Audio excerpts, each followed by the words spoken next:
صرف اور صرف اسلام اور قرآن میں ہے. کہیں تلاش کرو. جو جتنی اونچی پرواز کرتا ہے وہ اتنا ہی دکھی اور پریشان ہے. عزت تلاش کرو, سکون کی زندگی اس میں.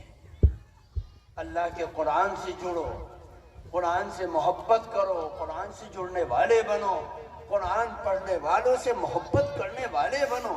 اور خاص طور سے اس زمانے میں جب دنیا کی زبان ان مدارس و مکاتب کے لیے ننگی ہوئی پڑی ہے, اپنے اور پرائے سب. اس زمانے میں ایک مرے سے مرا ادارہ اگر دھرم کے نام پر اس کو تنہا کیا جائے تو سارے اس دھرم کے ماننے والے اس سے محبت میں کھڑے ہو جاتے ہیں.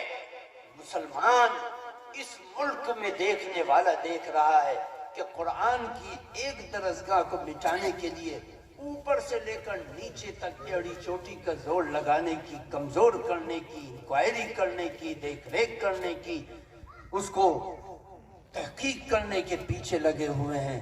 اس وقت ضرورت ہے کہ قوم ایک سوئی کے دھاگے میں ناکے میں کو اپنے آپ کو نکال دے. اب تمہیں ضرورت ہے,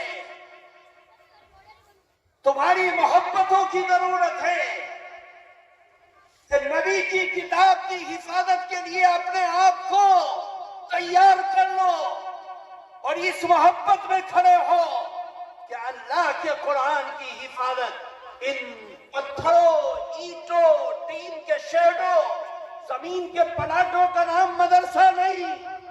اگر ساری دنیا مل کر ان مدرسوں کو بند کر دے تو خدا کی قسم قوم ان مدارس و مکاتب کے واسطے سے اس لائن پر آ کر کھڑی ہو گئی کہ قوم اس قرآن کو انشاءاللہ مٹنے نہیں دے. اور اس کی مثال لاک ڈاؤن کے اندر مسجدوں میں تالے لگ گئے, مدرسوں میں تالے لگ گئے. ایک چھوٹا سا قرآن کو پڑھانے والا ایک مدرس اپنے گھر میں لے کر بیٹھ گیا, اپنی چوپال پر لے کر بیٹھ گیا اور ساری دنیا کو دکھلایا ہے لوگوں اللہ کا قرآن زندہ رہے گا, اس کو کوئی دنیا کی طاقت ختم نہیں کر سکتی. کھادروں میں, پہاڑوں کے دروں میں, کمزور گاؤں میں, ریت کے ذروں میں, چھپروں میں, گھر میں کھانے کو کچھ نہیں, لیکن مدرس قرآن کو پڑھانے کے لیے چند بچوں کو لے کر بیٹھا ہوا ہے جو اس بات کا اعلان کر رہا ہے کہ انشاءاللہ قرآن کو زندہ رکھیں گے, قرآن زندہ رہے گا. اس محبت کی ضرورت ہے قرآن کو, ورنہ اللہ نے صاف کہہ رکھا ہے. قرآن کی اس آیت کی تفسیر معارف القرآن میں دیکھ لیں, ان تتولوا یستبدل قوما غیرکم. تم یہ سمجھو کہ اللہ کا قرآن تمہارا محتاج ہے, تم یہ سمجھو کہ مدرسے تمہارے محتاج ہیں. نہیں, ایسے ایسے گاؤں میں مدرسے ہیں کہ گاؤں کا کوئی فرد ان کی مدد کے لیے ہاتھ نہیں کھڑا کرتا, لیکن اللہ ان مدرسوں میں سنگ مرمر بھی لگواتا ہے اور ٹائل بھی لگواتا ہے اور تعلیم کو بھی جاری رکھتا ہے.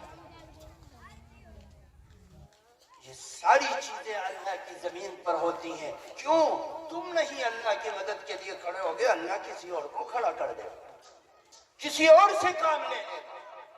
اللہ محتاج نہیں, اللہ محتاج نہیں, رائی کے دانے کے برابر محتاج نہیں. اللہ کا دین باقی رہنے کے لیے آیا ہے, باقی رہے گا.